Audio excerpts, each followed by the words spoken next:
Chairman, for calling this important hearing. And I think the issues that I hope we can focus on is why in the richest country in the history of the world, 60% of our people are living paycheck to paycheck.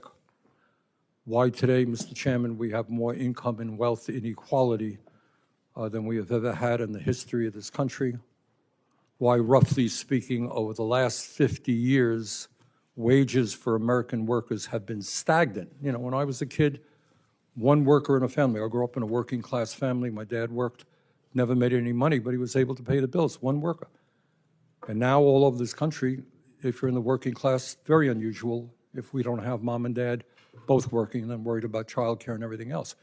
So we're living in a country where the people on top are doing phenomenally well, more wealth, more power than ever before.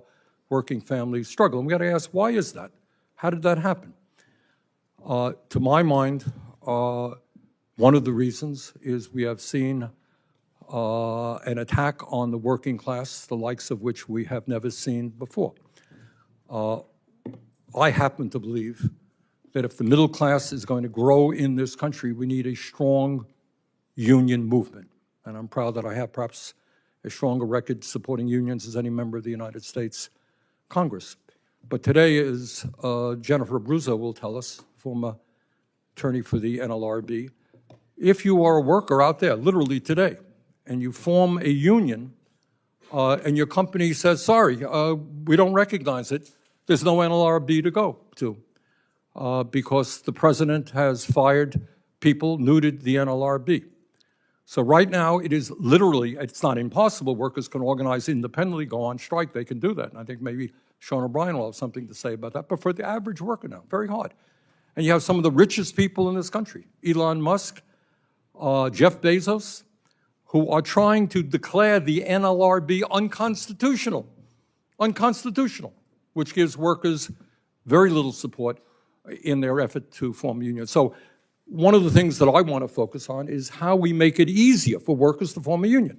All over the world, if you have 50% or more of workers in a shop or in a factory or whatever, and they vote to form a union, they get a union. That's not the case in this country. You've got to go through all kinds of hoops. And Mr. Cochran, a member of the UAW at Volkswagen, will be talking about those struggles. Why are we the only major nation on earth not to guarantee paid family and medical leave?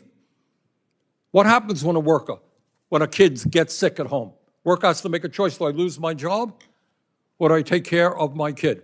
Why are we the only major country? But Chairman talks about the president's pro-worker record. Well, I would simply say when you double healthcare premiums in a broken healthcare system for 20 million workers, that is not being pro-work. When you throw 15 million low-income working class people off the healthcare they have, Mr. Chairman, that is not exactly pro-worker, et cetera, et cetera. When you take away union rights to 500,000 workers, that is not being pro-worker.